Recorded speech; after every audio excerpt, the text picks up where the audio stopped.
അവർ അവനെ പിടിച്ച് പ്രധാന പുരോഹിതന്റെ വീട്ടിലേക്ക് കൊണ്ടുപോയി. പത്രോസ് അല്പം ദൂരെയായി അവനെ അനുഗമിച്ചിരുന്നു. അവർ മുറ്റത്തിൻ്റെ നടുക്ക് തീ കൂട്ടി അതിന് ചുറ്റുമിരുന്നപ്പോൾ പത്രോസും അവരുടെ കൂട്ടത്തിലിരുന്നു.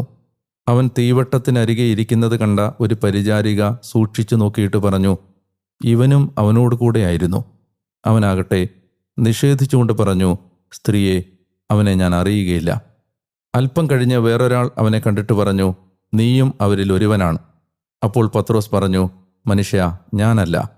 ഏകദേശം 1 മണിക്കൂർ കഴിഞ്ഞ് വേറൊരാൾ ഉറപ്പിച്ചു പറഞ്ഞു, സത്യമായും ഈ മനുഷ്യൻ അവനോട് കൂടെയായിരുന്നു.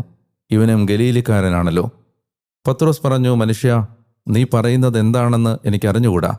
അവനിങ്ങനെ പറഞ്ഞുകൊണ്ടിരിക്കുമ്പോൾ തന്നെ പെട്ടെന്ന് കോഴി കൂകി. കർത്താവ് തിരിഞ്ഞ് പത്രോസിനെ നോക്കി. ഇന്ന് കോഴി കൂകുന്നതിന് മുമ്പ് 3 പ്രാവശ്യം നീ എന്നെ നിഷേധിക്കുമെന്ന് കർത്താവ് പറഞ്ഞ വചനം അപ്പോൾ പത്രോസ് ഓർത്തു.